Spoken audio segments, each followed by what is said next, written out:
Olá pessoal, essa é a primeira aula referente à anatomia do sistema circulatório e nela nós falaremos dos conceitos gerais, da anatomia do pericárdio e a gente começa a falar um pouquinho também da anatomia do coração propriamente dito, falando principalmente do átrio direito. Espero que vocês aproveitem a aula.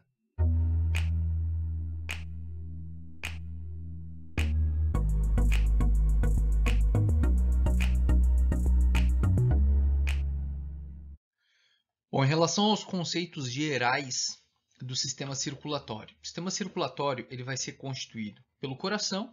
O coração nada mais é do que a bomba que vai fazer com que o sangue circule, né? Então o coração funciona como uma bomba. Os vasos sanguíneos que servirão como uma tubulação, né? Para que o sangue circule. Pessoal, é importante a gente ter sempre em mente que o sangue circula por vasos. Tá? Às vezes a gente tem quando, né, corta a pele, se machuca e sangra, às vezes a gente tem a noção de que o sangue está passando, né, espalhado pelo nosso corpo. Mas não, sangue circula por vasos, ou artérias, ou veias, ou capilares. Professor, mas extravasou, né, quando eu me machuquei, é porque romperam vasos. Um exemplo que eu sempre dou, né, que talvez pode ajudar é o seguinte: na sua casa, se você abrir a torneira da cozinha, sai água. Se você abrir a torneira do banheiro, sai água. Essa água está vindo onde? Da caixa d'água. Significa que na parede está passando água? Não. Significa que na parede estão os canos e nos canos está passando água. Tanto é que se você for furar, por exemplo, a parede para pendurar um quadro e você pegar um cano, extravasa água para tudo quanto é lado. Mas por que você furou a parede? Não, porque você furou o cano que estava na parede. Então é importante. Sangue circula por vasos. E quem faz o sangue circular, né, é o coração como bomba. Então nós temos uma bomba que vai fazer, né, vai dar dinâmica, né, para o sangue circular, vai dar a hemodinâmica. Nós temos os vasos que servem como todo um encanamento, né? Meio grosseiro falar encanamento para vasos sanguíneos, mas pensem como realmente um encanamento. E nós temos o sangue, né? Que é o veículo, é o que vai estar circulando, né? E para que o sangue circula? Pessoal, embora o nosso foco seja anatomia, né? Pensando um pouquinho em funcionamento, para que o sangue circula? Se vocês forem definir sistema circulatório com uma palavra, uma única palavra, seria transporte. Sangue transporta substâncias. Tá? Professor, que tipo de substâncias? As mais variadas. Né? O sangue transporta oxigênio para as células. Todas as células, seja a célula seja um neurônio, seja uma célula muscular lá do hálux, né? Precisa de oxigênio. Toda célula é como se fosse uma mini usina, né? Que possui sua maquinaria, onde vai estar sintetizando suas proteínas, onde vai estar fazendo sua digestão intracelular, onde vai estar produzindo então, né, seus ATPs para gerar o funcionamento. A célula é a menor unidade morfofuncional. Então toda célula precisa de oxigênio, né, pelo menos do ser humano. E como que esse oxigênio chega até a célula? Através da corrente sanguínea. Como que os neurotransmissores ou os hormônios chegam nas células-alvo? Pela corrente sanguínea, na grande maioria das vezes, né? A não sei que seja o hormônio haja localmente, mas que isso acontece em exceções, né? A maioria das vezes circula pela corrente sanguínea. Como que os neurotransmissores, né? Claro que tem neurotransmissor que age também localmente, mas muitos corrente sanguínea. Como que a glicose vai chegar lá na célula para a célula pegar essa glicose, quebrar, né, em 2-piruvato e, né, jogar isso aí lá no ciclo de Krebs, na cadeia respiratória, enfim, e produzir os nossos ATPs pela corrente sanguínea. O que as células produziram, né? Uma célula produziu um hormônio. Como que esse hormônio ganha, né? Chega até uma outra. Como que um hormônio produzido, por exemplo, lá na hipófise, vai até o testículo, né? O ovário, estimular o testículo ovário através da corrente sanguínea. Então, o sangue é um rio, né? Que transporta substâncias ao longo do nosso corpo e com isso tudo circula, né? E a gente então tem o coração como bomba. Então, vejam, uma bomba, né? O encanamento, que são os vasos sanguíneos, e o sangue, né, que vai estar nele, vai estar diluído aí, muita coisa que a gente precisa, oxigênio, glicose, células de defesa, aminoácidos, e, enfim, né, uma quantidade muito grande aí de proteínas e por aí vai. Bom, vejam só, desse lado aqui, ó, do lado esquerdo, né, o corpo aqui está representando as veias, ó, em azul. Nem sempre veia vai ser em azul, tá? A gente vai entender bem direitinho. E do lado direito aqui, perdão, a gente está vendo os vasos, né? Está vendo as artérias. A gente teve uma vez que o aluno perguntou, professor, tá, então quer dizer que do lado direito são artérias e do lado esquerdo são veias? Não, galera. Tudo que tem aqui do lado direito, ó, vai ter do lado esquerdo também. Então, junto com essas artérias, eu vou ter esse monte de veia. Esse desenho só foi feito dessa forma para ficar um pouco mais didático, mas eu tenho artérias e veias, até porque o sangue vai chegar aqui nos membros inferiores através dessas artérias que a gente está vendo aqui e vai retornar lá para o tórax, né, e entrar no átrio direito através das veias, mas isso a gente vai conhecendo pouco a pouco. Por enquanto a gente tem que pegar, né, esses conceitos gerais e entender que o nosso sistema circulatório é um importantíssimo sistema de transporte. Bem, mas antes de eu começar falando já da anatomia do coração, eu preciso falar um pouquinho da topografia dele, onde ele está localizado, né, e como que ele vai ficar, como que esse coração vai ser sustentado. Então vejam o seguinte, o coração ele se localiza no centro do tórax. Essa história de que o coração está do lado esquerdo do peito não é, pode ser romântico, né, pode ficar bonito na literatura, mas não é o correto. O coração está no centro do tórax, e se a gente fosse traçar uma linha sagital mediana aqui, eu diria que 1/3 do coração está do lado direito do tórax e 2/3 do lado esquerdo, mas o coração está no centro do tórax e não lá do lado direito, como a gente, né, às vezes ouve falar. Ele fica até apontado sim para o lado esquerdo, depois eu falo um pouquinho da anatomia dele, né? Mas enfim, ele fica no centro do tórax, lá em uma região chamada de mediastino. Mediastino é uma área um pouco maior do que a área que o coração ocupa, né? Mas isso é estudado lá na anatomia topográfica do tórax. Bem, e vejam só, por que a gente não consegue enxergar o coração aqui nessa imagem? Porque ele está sendo revestido aqui por uma estrutura, né, fibrosa, por um saco inelástico. E esse saco inelástico que fixa o coração às estruturas adjacentes. Professor, como assim as estruturas adjacentes? Aos vasos da base, depois a gente vai estudar quais são os vasos da base, mas aos vasos da base, ao músculo diafragma aqui, ó, esse aqui é o músculo diafragma, né? Ao manúbrio do externo, né, as cartilagens costais. Essa estrutura que nós estamos vendo aqui, esse saco, é o que a gente vai chamar de pericárdio fibroso. Então, o pericárdio fibroso ele é um saco inelástico que envolve o coração e que fixa o coração em estruturas adjacentes. É importante sempre a gente saber que ele é um saco inelástico, porque de forma aguda, ou seja, momentânea, ele não consegue se expandir.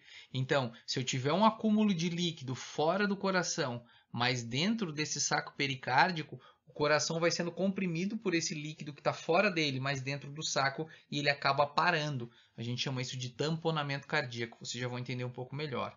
E vejam o seguinte, ó, agora o pericárdio fibroso ele foi cortado, ele foi aberto. Agora sim eu começo a enxergar o coração. Mas notem, ó, o Netter colocou um tecidinho brilhoso envolvendo o coração por fora. Ó. Essa estrutura que está envolvendo o coração por fora é uma serosa. Vocês estudaram lá na anatomia do sistema respiratório que ao redor do meu pulmão eu tinha uma serosa que eu chamava de pleura. Imediatamente, ou seja, coladinho no pulmão, eu tinha pleura visceral. Colada, aderida às paredes do tórax, eu tinha pleura parietal, mas ambas eram serosas. Aqui não é diferente, ó. Por dentro do saco pericárdico, né, ou seja, do pericárdio fibroso, eu encontro o coração. Só que fora do coração, eu tenho uma lâmina, tá, de pericárdio seroso. Agora não é mais fibroso, agora é uma serose, é mesotélio.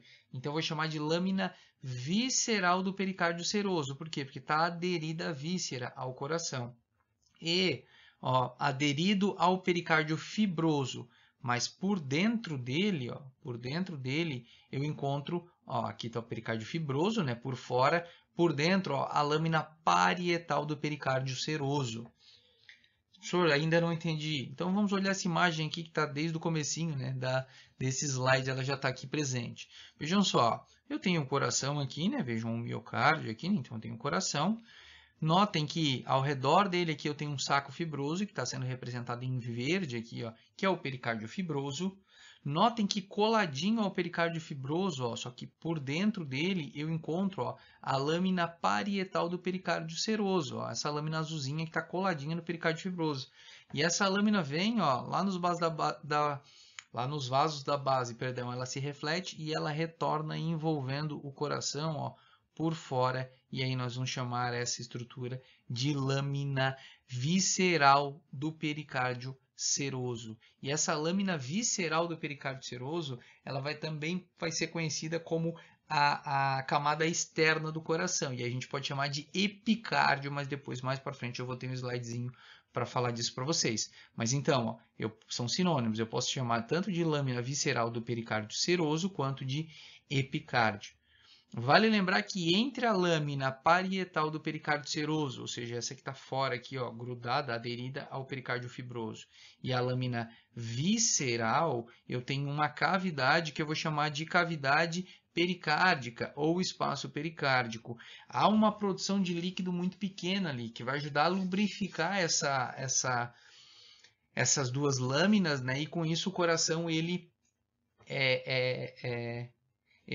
executa os seus movimentos, né, de sístole e diástole com mais suavidade, porque daí o atrito é menor, né? É serosa com serosa e ainda tem um líquido entre eles lubrificando. Se eu aumentar esse líquido, né, por algum motivo, pode ser por infecção, por exemplo, eu posso fazer um tamponamento cardíaco, meu coração pode parar porque eu tenho muito líquido agora na cavidade pericárdica. Inclusive, quando se introduz uma agulhinha, o profissional pode introduzir uma agulha aqui no pericárdio fibroso, no pericárdio seroso, né, na lâmina parietal, e drenar esse líquido, né, para análise de laboratório ou por excesso de líquido.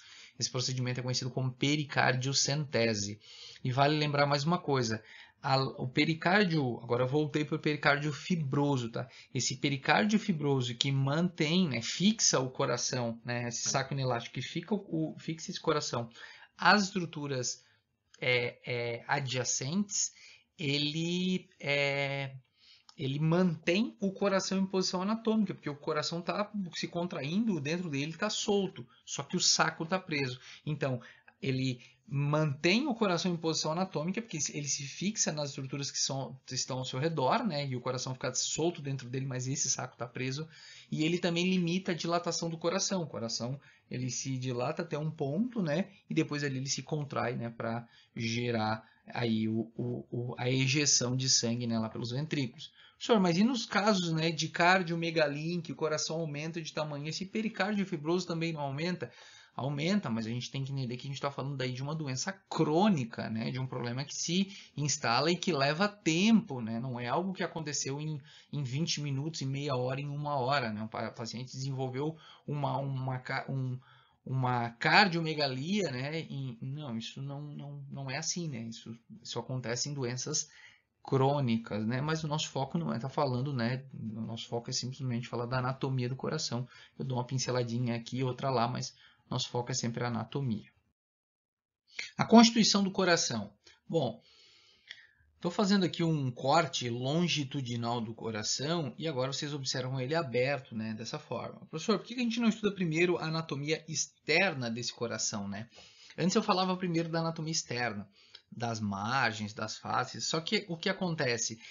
Primeiro é mais interessante depois eu inverti a ordem. É mais interessante primeiro eu te mostrar as estruturas, porque quando eu falar lá das margens e for citar as estruturas, vocês já conhecem. Então por isso que eu inverti. A gente primeiro vai conhecer a constituição para depois ver o formato e tudo mais. Então vejam, ó, o coração foi aberto, né, num corte longitudinal e nós conseguimos observar que o coração tem 4 câmaras, ó. 4 câmaras nessa metade e 4 câmaras, né, nessa metade, porque, né, dividimos ele em duas metades. Ó, essa primeira câmara que nós vemos aqui é o átrio direito, né, a estrutura que recebe sangue venoso, eu vou falar bastante disso. Essa estrutura aqui inferior é o ventrículo direito. Essa outra estrutura superior é o átrio esquerdo e essa estrutura inferior o ventrículo esquerdo. Então vejam, são dois átrios, né, que são estruturas que recebem o sangue no coração, e dois ventrículos, as estruturas que ejetam sangue, né, a partir do coração. Vale lembrar que os dois átrios não se comunicam entre si, tá? Existe uma parede que separa esses dois átrios, a gente vai conhecer depois como septo interatrial, a não ser no desenvolvimento embrionário e fetal, mas aí eu vou explicar isso mais lá no finalzinho da aula. E os dois ventrículos, né, em condição normal também não se comunicam. Então, ó, o átrio direito se comunica com o ventrículo direito. O átrio esquerdo se comunica com o ventrículo esquerdo. Agora, ventrículo direito não se comunica com o ventrículo esquerdo e átrio direito não se comunica com o átrio esquerdo. A gente vai entender um pouquinho disso mais para frente. Ó, eu disse que o coração... Não falei ainda isso. Ó, o coração ele é constituído por 3 camadas, assim como depois a gente vai ver que os vasos sanguíneos, né, tirando os capilares, mas as artérias e as veias também são constituídos por 3 camadas. A camada externa a gente já conhece. A camada externa é uma serosa que reveste, né, intimamente o coração por fora, que é o epicárdio ou lâmina visceral do pericárdio seroso. Falei no slide anterior. Agora, o coração possui uma camada média. Essa camada é uma camada muscular. Essa é constituída pelo miocárdio. Então, por isso que eu vou vou chamá-la de miocárdio. A camada muscular é a camada que realmente se contrai, né, para executar as funções do coração. Só que o coração tem uma camada também interna, um endotélio, que envolve intimamente o coração. Esse endotélio ele deixa o coração internamente mais lisinho para o sangue circular melhor e ele também, o sangue não encontra essa camada interna, o endocárdio, tá? Essa camadinha lisinha, olhem como tem um tecidinho brilhosinho aqui, né, que o Netra colocou. Notem que, né, dá para ver que tem um tecidinho que brilha aqui. Porque, o que é esse tecidinho que brilha? É o endocárdio. E para que serve esse endocárdio? Bom, primeiro, como eu falei, para deixar a estrutura mais lisa e o sangue circular melhor. E o endocárdio ele não é trombogênico. Gênese, né, formação. Trombogênico não é formador de trombo, não é formador de coágulo. O sangue entra em contato com o endocárdio e ele enxerga que ali está tudo certo, então ele circula sem problema nenhum. Uma lesão, por exemplo, no endocárdio, ou uma lesão, né, no endotélio dos vasos sanguíneos, que a gente vai ver mais à frente, estimula a formação de um coágulo ou de um trombo. O sistema circulatório, né, juntamente com o sistema, imune, ele entende que há uma lesão ali, que há uma abertura e ele tenta fechar, né, formar uma espécie de remendo, formar um coágulo ali para que aquele material trombogênico, aquele material que não era para estar ali, não entre em contato com a corrente sanguínea. Então vejam a importância do endocárdio, é como se ele fosse inerte, né, para o sangue que está circulando. O sangue, as células de defesa enxergam, as plaquetas enxergam e falam, não, o endocárdio está tudo certo, a gente está acostumado, né? Ele não traz problema nenhum. Agora, rompeu o endocárdio, miocárdio fazendo contato com o sangue, aí vai ter problema, aí vai ter processo de coagulação. Enfim, então para a gente entender a importância dessa estrutura. Bem, antes de falar da anatomia do átrio direito, eu não posso deixar de falar o seguinte, ó. Eu mostrei o epicárdio, né, o miocárdio e o endocárdio nos ventrículos, mas nos átrios é exatamente a mesma coisa. Então, o átrio, tanto o átrio direito quanto o esquerdo, também possuem um endocárdio, um miocárdio e um epicárdio, tá? Isso não é exclusivo de ventrículos. O que vale a gente lembrar é o seguinte, que o epicárdio, ou melhor, que o miocárdio, a porção média dos átrios, é muito mais fininha, né, muito mais delgada do que dos ventrículos. Por quê? Porque os ventrículos, os átrios mandam sangue só para o ventrículo. O átrio está em cima, o ventrículo está embaixo, né? O átrio se contrai, ele se contrai mais no finalzinho mesmo para ejetar, porque o sangue já vai meio que quando a válvula abre, o sangue já passa com facilidade. Agora, o ventrículo, quando tem que ejetar, ele tem que fazer muito mais força, por isso que o miocárdio é mais espesso. E o miocárdio do ventrículo, perdão, esquerdo, ele é em média de 3 vezes mais espesso do que o miocárdio do ventrículo direito. A gente vai entender o porquê, né? O ventrículo direito manda sangue só para os pulmões. O ventrículo esquerdo manda sangue pela aorta, que vai circular pelo corpo todo, para o cérebro, para o pé, para os rins. Então, o ventrículo esquerdo, aquela pressão que a gente vê, afere, né? Os 120 milímetros de mercúrio por 80, é a pressão arterial sistêmica, né, que a gente chama, ela é proveniente da força de contração aqui do ventrículo esquerdo e não do ventrículo direito. Por isso, o ventrículo esquerdo ele precisa de muito mais potência. Bom, pensando aqui no átrio, a anatomia do átrio direito. Aqui o átrio direito ele está fechadinho, ó. A gente virou um pouquinho esse coração e a gente consegue ver o átrio direito agora, né? Ó, aqui estão as veias cavas, que eu já vou apresentar para vocês. Está aqui as veias cavas, né? O átrio direito está aqui com essa orelhinha que a gente chama de aurícula. Viramos um pouquinho o coração e agora ó, esse ápice, né, que estava aqui na frente, agora está mais virado para lá. Agora a gente consegue ver o átrio direito aqui cortado, foi aberto aqui o átrio direito para a gente conseguir observar a anatomia interna. Bom, no átrio direito existe uma orelhinha, uma pequena orelhinha, que dentro dessa orelhinha, né, ela é rica em músculos, pequenos músculos, que já vou falar para vocês, são os músculos pectíneos, que a gente chama de aurícula direita. O átrio esquerdo também possui uma orelhinha dessa que a gente vai chamar de aurícula esquerda, mas depois eu falo lá do átrio esquerdo. Bom, além disso, nós encontramos aqui, ó, no átrio direito, pequenos músculos. Na verdade, o átrio direito ele tem duas porções, uma porção lisa e uma porção rugosa. Na porção rugosa, nós encontramos músculos pequenininhos, esses músculos todos pequenininhos aqui, que nós vamos chamar de músculos pectíneos, tá? Esses músculos pectíneos de pequenininhos, são todos esses aqui, ó, eles ajudam, ele se contrai no finalzinho da diástole ventricular, depois eu vou explicar o que é diástole ventricular, para esvaziar o átrio, né, o sangue para o ventrículo. Vai lembrar que o átrio aqui, ó, recebe o sangue venoso que está vindo do corpo todo. O que mais que nós vemos? Ó? A transição entre a porção rugosa e a porção lisa do átrio direito se dá por essa crista aqui, ó, que a gente chama de crista terminal. Por dentro do coração, por dentro do átrio, a gente encontra a crista terminal. Por fora, a gente encontra só um sulco, que a gente vai chamar de sulco terminal. Estou mostrando aqui para vocês, aqui é o local onde está o sulco terminal. Agora não dá para ver como um sulco, porque foi cortado. Então, por dentro, crista. Quando eu olho a anatomia externa, eu vejo só um sulco aqui. Por isso que eu chamo de sulco terminal. Vejam o seguinte, ó, existe uma parede que separa o átrio direito do átrio esquerdo. Essa parede é chamada de septo interatrial. Nesse septo interatrial eu encontro uma fossinha chamada de fossa oval. Ela tem o tamanho de uma digital. Durante a nossa vida intrauterina, essa fossa não era uma fossa, era um forame, ou seja, passava sangue do átrio direito para o átrio esquerdo que está lá atrás. E vocês mais à frente vão entender o porquê. Mas quando a gente nasce, essa estrutura normalmente se fecha e deixa de ser um forame oval e passa a ser uma fossa, a gente chama de fossa oval. Margeando a fossa oval, existe um limbo. O que é limbo? Limbo é margem, então nós vamos chamar de limbo da fossa oval, que é a margem da fossa oval. O que mais que nós vemos aqui? Ó? Chega no átrio direito sangue proveniente da veia cava superior. Vocês vão entender mais à frente de onde que vem essa cava superior. Essa cava superior traz sangue venoso para o átrio direito.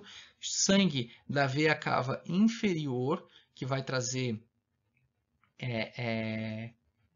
que é venoso também. Então, ó, a veia cava inferior também desemboca no átrio direito, e nós encontramos aqui o ósteo do seio coronário. Ó. Esse seio coronário eu vou falar um pouco mais à frente, mas é a abertura de uma estrutura, né? Ou melhor, o ósteo do seio coronário é a abertura do seio coronário, que é uma estrutura que traz o sangue venoso que nutriu o coração como um todo, não outros tecidos. Mas eu vou explicar isso um pouquinho mais à frente. Bom, essas são as estruturas que as principais estruturas que a gente reconhece no átrio direito. Eu não falei aqui, eu não escrevi aqui, mas essa estrutura toda aqui a gente poderia chamar de septo interatrial. Eu citei para vocês, mas não está no slide. Bem, dessa forma a gente finaliza a primeira aula referente ao sistema circulatório e nos vemos na próxima. Um grande abraço.